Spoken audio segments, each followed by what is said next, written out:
Hi, this is Dan with GetTheSmokeOut.com. Thank you so much for requesting this free video. In this video, I'm going to teach you how to protect your home, your health, and your relationships with your family so they're not destroyed by smoke. Now, I will be giving you a free tip on exactly how you can implement something very quickly to dramatically improve the air quality in your home. I'll also talk a little bit more about smoking in an open area of your room, like a living room where I am now, versus smoking in a dedicated room. And of course, we'll talk about smoke in general. When it comes to smoking in a house, if you really don't want any impact on the home or the family members, you really have to do two things. And most people really only start with an air cleaner or an air purifier, and then they wonder why things aren't working. What's most important is airflow control, meaning you've got to contain the smoke so it doesn't drift or spread through the rest of the home. The second point is to have a quality air cleaner, and particularly one that is designed specifically for smoke. So in a second, I'm going to walk you around and show you some of the challenges and some of the benefits of smoking in either an open area or a dedicated room. All right, so smoking in an open area of your home.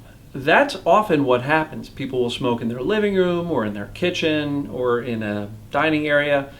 And the problem with that is, as you can see, the home is wide open. We've got a stairwell that leads all the way upstairs.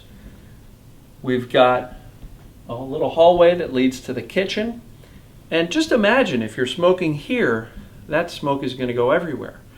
And truth of the matter is, smoke is going to move where the air takes it. So if you have a central heating and cooling system in your home, by design, that circulates the air in every room to every other room in the house. So, for example, right up here we have a return air vent, and that's where the smoke would get sucked into the heating and cooling system and then redistributed through the ductwork to every other room. And if you can imagine behind the couch, we don't have to look at that. We have supply vents where the heated and cooled air is blown into the room, and then this is the return air vent where that same air is brought back to the furnace downstairs and then heated or cooled and redistributed. And we've got vents like this and that pretty much in every room in the house. So the air is constantly moving, and with it, there goes the smoke. So if you think you can smoke in your living room and a child with asthma is safe up in the bedroom, they're better off than sitting right next to you, but truth be told, they are still getting exposure upstairs. So for that reason, I really don't like smoking in a main area of the home, because it absolutely guarantees that smoke gets everywhere. Even if you don't have a central heating and cooling system like this, even in a home with radiant heat, heat rises, so it's going to carry the smoke upstairs. And just an example, even if you don't have any air movement, if you bake some brownies in the kitchen, you can still smell them upstairs. So if you can smell brownies, you're going to smell the smoke. So for that reason, I really don't like smoking in a large open area of a home. All right, now we're going to talk about smoking in a dedicated room. And as you can see here, it's just a little bedroom. And whether you smoke in bed or if this were a little computer room with a little desk or maybe a sitting chair to do some reading, it's about a 10 by 12 foot room, pretty small.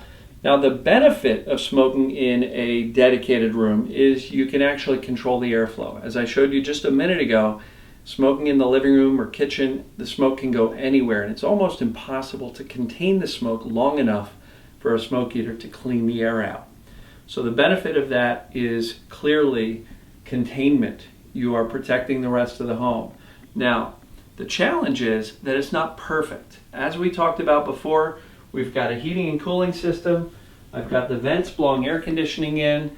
We have, once again, the return vent up on the wall. So what's going to happen is, if you're smoking in this room, smoke's going to go right into that return vent and then get drawn into the ductwork to be redistributed throughout the rest of the home.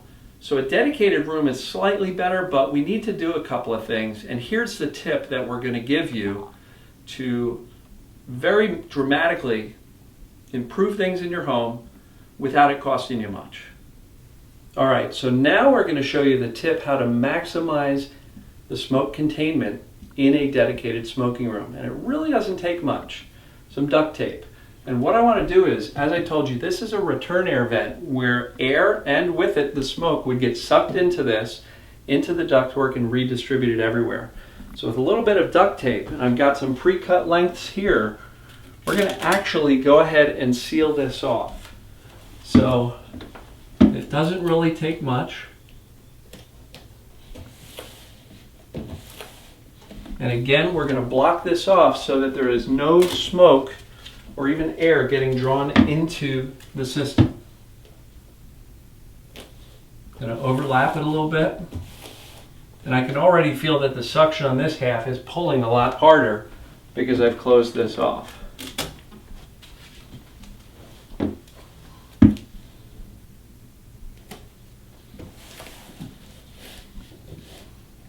Leave a little bit of extra length so it can catch the edges, so it's not just hanging onto the louvers themselves.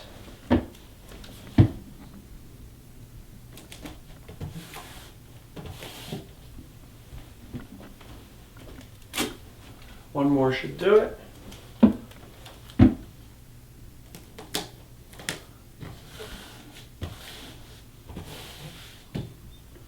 Okay, so as you see, that took about 3 minutes and about 5 cents worth of duct tape. Very easy to do. Now, what that leaves us with is another problem that has to be solved. We still have a vent that is blowing heat and air conditioning into this room. And that creates something I call positive pressure. That air that's getting blown in has to go somewhere because there's no vent here. And what that's going to do is actually it's going to create a draft under the door. So I'll show you how much of a draft it actually creates so you realize why if you smoke in a room with the door shut, why you can still smell it in the hallway. But first let me just tell you, you can easily just take a towel, roll it up, and stick it at the base of the door. So it really doesn't take much more than that. And you'll see, you can easily block off the smoke from getting gusted underneath the door. That still leaves us with positive pressure because that air blowing in has nowhere to go. The last step is to open up the window, maybe an inch. Doesn't have to be wide open, but you want to give that positive pressure somewhere to go. So let's play around a little bit with the air in the hallway so you can see just how much air is blowing out underneath the crack on the door. So we'll show you that in a second. All right, so now I'm in the hallway and I want to show you just how much air is gusting out from underneath the door. Now before I even taped up that return vent, this was happening. Now that the return vent is taped up, it's happening even more. So look as we go down here, I'll drop this and you can see that the tissue is completely blowing out from the air coming out from under the door. So see how it's flat? Move it down, it's blowing away. Pull it up, it's flat, it's blowing away. So while it doesn't seem like much, it's not like there's a hurricane, it's just enough that if there's some smoke in the air, that little amount of air gusting out from underneath the door is exactly why you still smell smoke out in the hallway and in the adjoining spaces. All right, now that we've showed you the several little tips that you can take to create a dedicated smoking room, you should see clearly that creating this little room to smoke in is way better than trying to smoke in the main area of the home. As you saw and as I explained, there are way too many challenges in an open area of the home to solve with a little bit of duct tape and a rolled up towel. It's just not going to work. Now that you've got this dedicated smoking room and you've done two things, you've contained the smoke and you've done that by controlling the airflow, there's really only one step left to protect yourself and this room from getting destroyed by the smoke. And that's adding a quality air cleaner, and not one that you find at Home Depot or Sears that's generic and all-purpose. What you really want to do is get something that's designed from the ground up specifically for tobacco smoke. And that's where we introduce our Smoke Stomper. This machine is built and designed by the same company who makes all of our commercial smoke eaters. They've been solving smoke problems in bars, restaurants, and nightclubs for 30 years. And this is the premium model that they've got that's powerful enough, yet quiet enough, and looks good enough for home use. So if you'd like to learn more about the Smoke Stomper, I would encourage you to click the link or the button below and check it out. My name is Dan. If you've got questions about any of this stuff, pick up the phone and call me. The number is up above.